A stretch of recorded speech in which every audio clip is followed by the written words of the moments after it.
Ok, perdón, es que nuevamente me cortó el video, y seguimos. A ver, les estaba comentando que entonces tenemos que de aquí para acá es nuestro costo. Esto es nuestra línea de nuestro costo.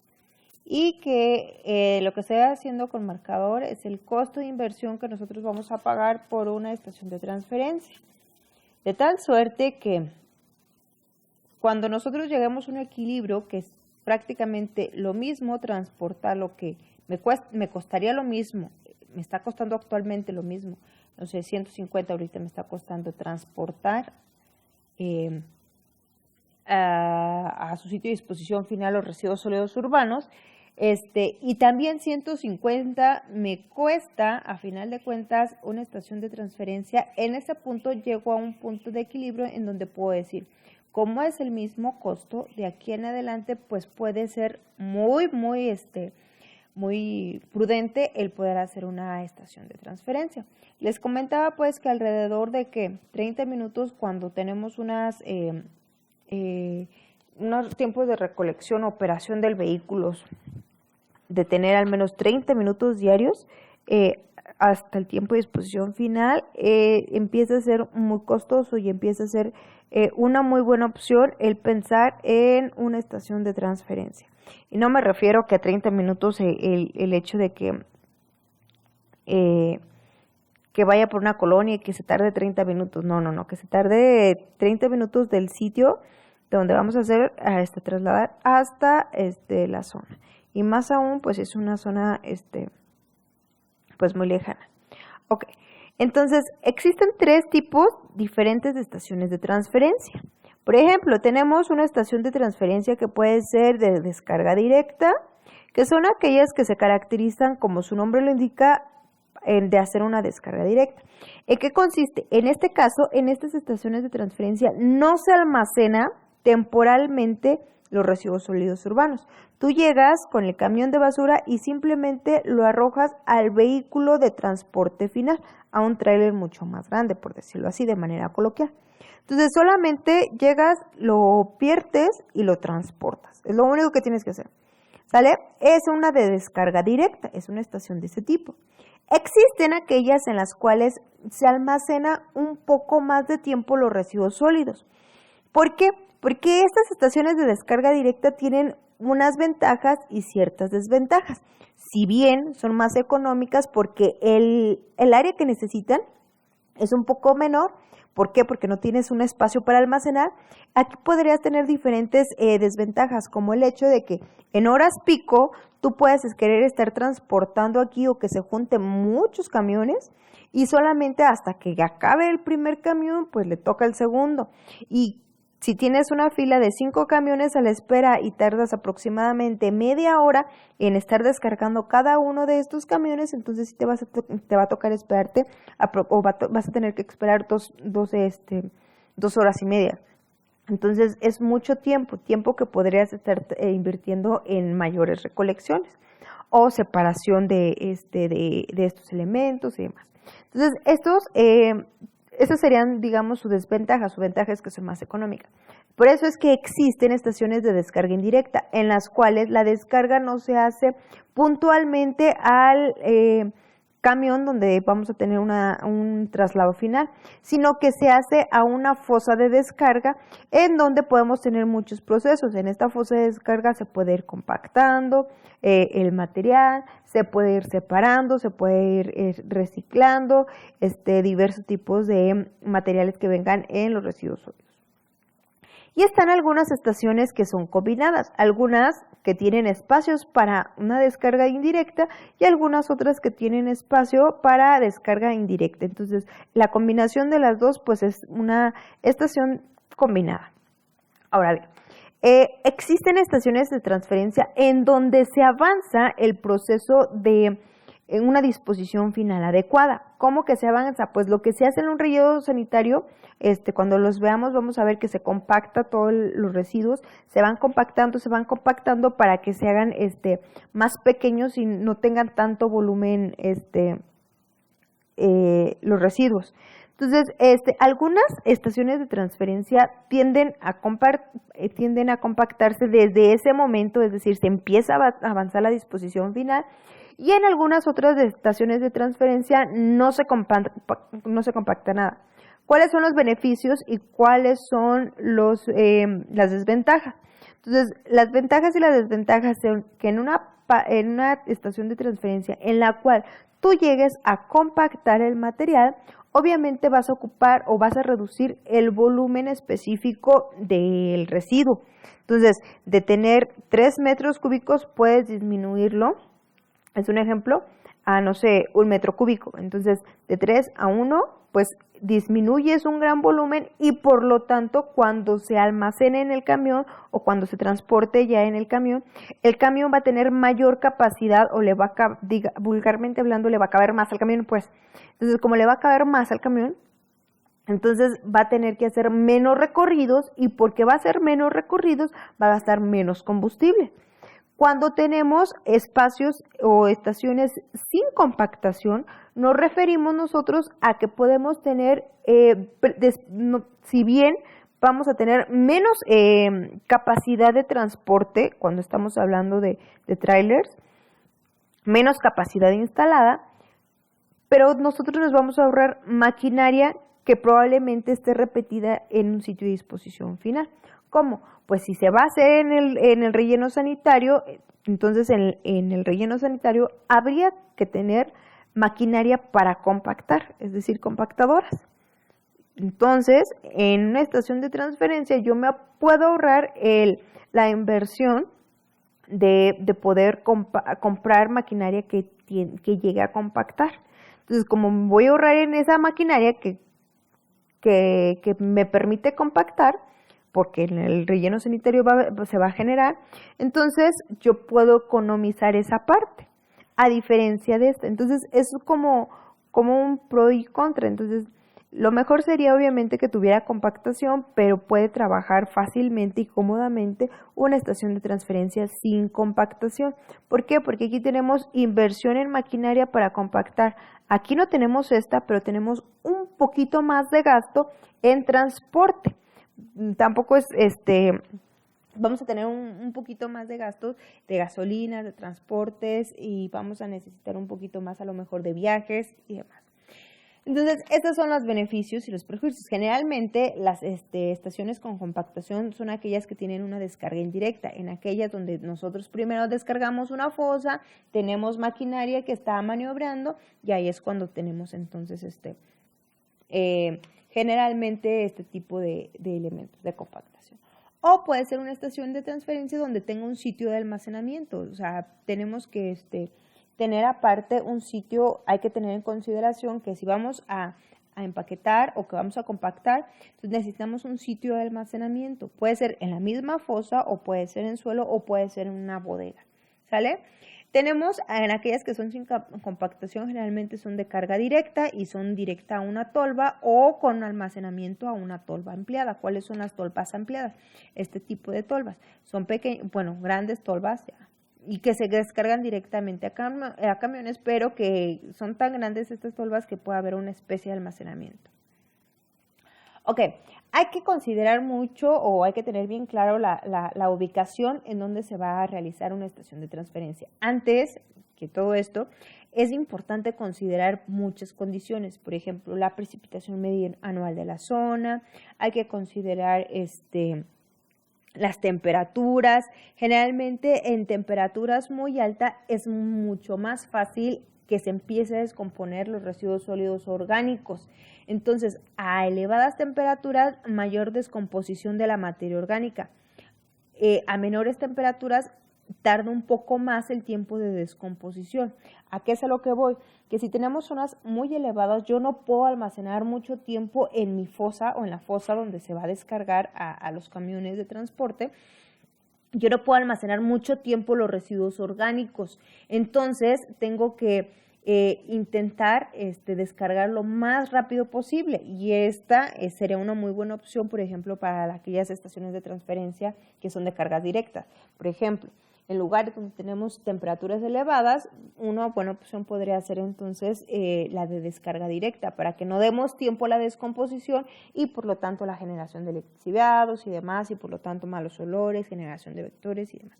Entonces, son pros y contras. Entonces, hay que seleccionar, hay que tener en consideración cosas como temperatura, precipitación, clima, y demás. Ok, hay que ubicar la zona hay que generar un centro de gravedad. ¿Qué es un centro de gravedad? Es una especie de centroide de donde la zona que tenemos, la que vamos a tender a cubrir, y hay que tener en cuenta la mancha urbana que tenemos. Entonces, se busca o se buscará un centro de gravedad. Generalmente está delimitado también aunque tú saques tu centro de gravedad, si no tienes una zona en donde realmente tienes una opción para la elaboración de la estación de transferencia, como una mancha urbana, y no tienes una zona como muy adecuada, entonces pues no tiene caso, pero se intenta que el sitio donde esté ubicada la estación de transferencia sea como lo más, que esté más en el centro, lo más en el centroide, lo más cerca del centroide posible de la zona donde nosotros pretendamos hacer las descargas. Ok. Necesitamos considerar que sea un acceso fácil a las carreteras arteriales, es decir, que fácil yo puedo, por ejemplo, hablando de Morelia, que fácil pudiera yo entrar al Libramiento y de ahí irme a mi sitio de disposición final, donde estaría el relleno sanitario, o que esté relativamente cerca o que tenga buenos accesos, que no esté muy, muy lejos, que no esté tan alejada y que tenga buenos accesos para que yo, por ejemplo, en la hora pico, a las 2:30, 3 de la tarde, que es cuando más circulación vial tenemos, no haya algún problema o yo tenga diferentes rutas de evacuar o diferentes rutas para transportarme y que eso no involucre un mayor costo en el transporte y gasto de combustibles. Entonces, hay que buscar accesos fáciles, obviamente lugares donde tengan menores impactos ambientales, obviamente no enfrente de primarias, no a un lado de una gasolinería, no a un lado de un centro recreativo, lo más alejado, lo más posible que pueda dañar a la sociedad, pues qué mejor, ¿sale? Las construcciones y almacenamiento lo más económicos posible, que sean, pues obviamente que no esté, que prácticamente sea pues un lugar plano, que no nos toque lugares empinados, que la topografía sea agradable a nosotros. Este es un ejemplo de una estación de transferencia y obviamente hay que considerar que van a ser terrenos grandes, obviamente van a ser muy amplios. Tenemos que considerar que vamos a tener estacionamientos para vehículos, para trabajadores, para visitantes, hay que cercar con mallas metálicas, hay que tener barreras vegetales, ya que pues como van a estar dentro de la ciudad, obviamente se entiende que como vamos a estar trabajando con residuos sólidos, se intentará en la mayoría de las posibilidades que esté rodeada de árboles y que para que los olores no penetren también, ni los vientos penetren tan fácilmente a la zona donde vamos a trabajar. Barreras vegetal, carreteras interiores, hay que considerar los alumbrados, la jardinería, las oficinas, las instalaciones, las circulaciones, los sentidos, las básculas, el patio de maniobras y también los talleres mecánicos. A ver, algunas de las partes elementales que tiene una estación, pues obviamente el control de peso, donde llega con todo el camión, pasa por medio de una báscula en donde se pesa para tener un aproximado de cuáles las toneladas totales que se están transportando de residuos sólidos. Hay que tener muy en claro la zona de descarga de vehículos, que ésta sea una zona en donde lleguen la menor cantidad posible los vientos, ya que los residuos volátiles, aquellos que se pueden ir, se pueden empezar a dispersar a lo largo de toda la ciudad o de incluso la misma estación. Entonces hay que tener una zona de descarga, ya dependerá si esta zona de descarga es de descarga directa o es de descarga indirecta, es decir, si se ocupa una zanja. Hay que considerar también si hay zona de compactación, si es que tiene, y si no, pues entonces hay que no habría mayor problema, pero hay que buscar algún compactador fijo, los contenedores para estos materiales compactados, y los elementos que nos van a ayudar pues a transportar los elementos también compactados. ¿Sale? Hay que considerar las entradas de los contenedores, hay una zona de retirada de los mismos también, de los vagones que van a estar esperando algunos, que van a estar a la espera de que los llenen y algunos que van a estar llenos. Entonces habría que dejar un espacio para los contenedores vacíos y para los llenos. ¿Sale? Hay que dejar espacio, por ejemplo, para los edificios auxiliares, despachos, servicios en exteriores, salas de descanso, almacenes, talleres, cuadros de control, archivos, oficinas, vestuarios, control de salida, etcétera, etcétera. Ahora bien, también es muy importante la capacidad instalada de una estación. ¿De qué depende la capacidad? Bueno, yo les voy a hacer estas 3 preguntas. ¿Cuál es el tiempo máximo de espera de los vehículos de recogida? Todo tiene que ver con la población, con el número de poblaciones. Estuvimos sacando más bien un indirecto la otra vez. Estábamos platicando en clases pasadas que nosotros decíamos que, pues, ponle tú, son aproximadamente 1 kilo por persona que generamos. Son como 900 gramos, pero pongamos 1 kilo, ya. Y supongamos que aquí en Morelia habitan 100 personas. Por lo tanto, tendríamos aproximadamente 100 kilogramos. Estos son kilogramos por persona.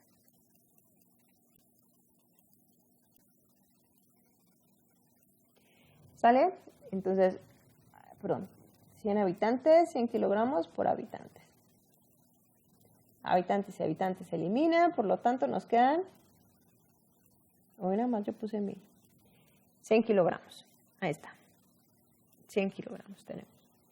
Entonces tenemos 100 kilogramos y estos 100 kilogramos van a depender, por ejemplo, de nuestras opciones de transporte. Si nosotros tenemos un vehículo para transportar estos 100 kilogramos, probablemente sean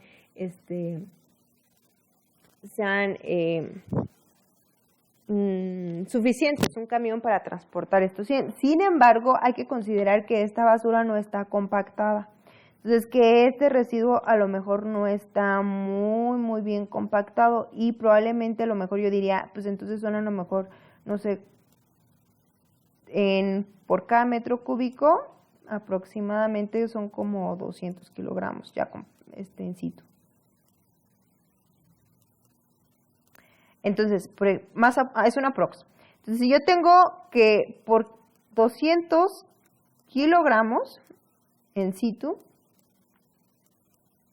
más o menos estoy ocupando el espacio de 1 metro cúbico, ¿sale? En tu casa habitación. Lo que esto se traduciría que estoy trabajando con 0.5 metros cúbicos, porque me estoy refiriendo a 100 kilogramos. Entonces traigo 0.05 metros cúbicos sin compactar. Entonces, eso ahorita estamos considerando 100, pero simplemente en una colonia pues no son 100. Son al menos de 1000 habitantes al menos. Entonces ahora sí, tendría yo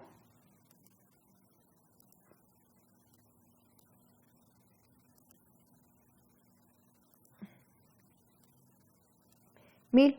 Entonces, si yo hago la división, pues tendría al menos 5 metros cúbicos, ¿no? Entonces, y en un camión estoy considerando que caben aproximadamente 7 metros cúbicos. Entonces, pongámosle por una colonia aprox 7 metros cúbicos. Entonces, voy al punto, dice, ¿cuál es el tiempo máximo de espera de los vehículos de recogida? Entonces, dependerá del tiempo que obviamente yo quiera hacer, que yo voy a tener trabajando a mis camiones. ¿Cómo? Obviamente, entre más grande sería la estación de transferencia, mayor capacidad instalada tendrá. Sin embargo, es imposible tener áreas a nuestra disposición lo suficientemente grandes. Entonces, dependerá yo de qué tanto tiempo pueda trabajar con estos camiones. Por ejemplo, si yo tengo 7 camiones que van a llegar a esta estación de transferencia, lo que yo tengo que hacer es que pensando que en cada uno de estos camiones, pues estoy considerando que le caben 7 metros cúbicos de material no compactado, entonces quiere decir que alrededor estaría trabajando 7 por 2 como 1400. Sí, como 1400, como 1400 kilogramos. Es decir, como 1.2 toneladas por cada camión. Entonces, si yo tengo 7 camiones, entonces serían 7, 2.400. 2000, no. A ver. Tengo 7 camiones y estoy considerando que le está cabiendo cada camión alrededor de, serían como prox 9.5. 9.5 toneladas que estarían llegando a mi zona, aprox, ¿sale? No quisiera ir a la calculadora a hacer la cuenta. Entonces, estaría llegando, entonces yo tendría que tener, si quiero que los 7 camiones lleguen cómodamente y descarguen, entonces mi capacidad tendría que ser, no sé, de al menos 10 toneladas, para que descarguen todos cómodamente. ¿Sale? Todos al mismo tiempo, felices y contentos los 7 camiones. Sin embargo, si la capacidad que yo obtuve pues no me da para estos 7, si el espacio que yo obtuve no me da para estos 7, entonces lo que yo debería de hacer es buscar la forma en la que yo puedo organizar estas 7 rutas de tal suerte que estas 7 rutas primero llegue, descargue una y luego, después justo de que llegue esta, descargue la otra, que vayan llegando de forma consecutiva y que no se traslape. Entonces, de esta forma yo voy a estar buscando un tiempo de espera mínimo para los camiones y de esa forma yo tengo que calcular la capacidad que necesito mínima para que estos camiones no se traslapen. De esa forma yo puedo obtener una especie de más o menos capacidad máxima. Les digo, obviamente, ¿cuál debe ser la capacidad o cuál podría ser la más cómoda? Pues la de 10 toneladas, es decir, pues que le quepa esta cantidad, ¿no? 10 toneladas. Sin embargo, no necesariamente voy a obtener un espacio para estas 10 toneladas. Por lo cual, me veo en la necesidad de ajustar las rutas de traslado y el ritmo de evacuación para yo poder tener un almacenamiento adecuado. Eso lo vamos a ir viendo poco a poco en la parte de la capacidad. ¿Sale? Ventajas. Entonces vamos a tener que no solo vamos a economizar en los traslados, el combustible, sino que vamos a tener un aumento de vida útil, disminución en los costos de mantenimiento, utilización más racional de la flota. Les digo que con esto nos vemos obligados a hacer una ruta crítica en la cual nosotros podamos hacer rutas de recolección y damos una mayor regularidad a los servicios, ¿sale? Entonces podemos darle una solución parcial a ciertos elementos. Por ejemplo, si compactamos en nuestra estación de transferencia, puede ser en nuestra estación de transferencia, puede ser que tengamos un elemento compactado de puro PET y esa de una vez ya se manda al sistema de industrialización para que sea reciclado. Entonces, procedimientos en horarios de la recolección, obviamente se tiene que trabajar, por lo tanto son ventajas de las estaciones de transferencia. Entonces, para que vayan como tarea, que vayan checando lo que lo vayan considerando, vayan buscando como qué zonas serían obviamente las más adecuadas en ubicar al menos 2 estaciones de transferencia en Morelia. Actualmente les digo, existen 2, pero vamos a buscar actualmente con la zona que nosotros tenemos disponible actualmente en Morelia, cuáles serían una de las zonas más adecuadas para nosotros poner un sitio de estación de transferencia. Sale. Recuerden dónde está la estación actualmente, el relleno sanitario. Entonces recuerden que el relleno sanitario está salida de Quiroga, yendo a Quiroga. Entonces vamos a intentar que estas estaciones de transferencia sean lo más cercanas posible a Morelia y que las rutas, los accesos sean lo más fáciles, ¿va? Entonces como tarea vayan pensándole, va a ser por equipo, vayan pensando una zona en donde ustedes consideren que sea la zona más adecuada. Ya vamos a estar trabajando con un pequeño proyectito, va a ser muy sencillo, muy básico, muy generalizado, porque pues, si no acabamos, imagínense. Bueno, y pues esto sería todo por mi parte y pues nos estamos viendo, chicos.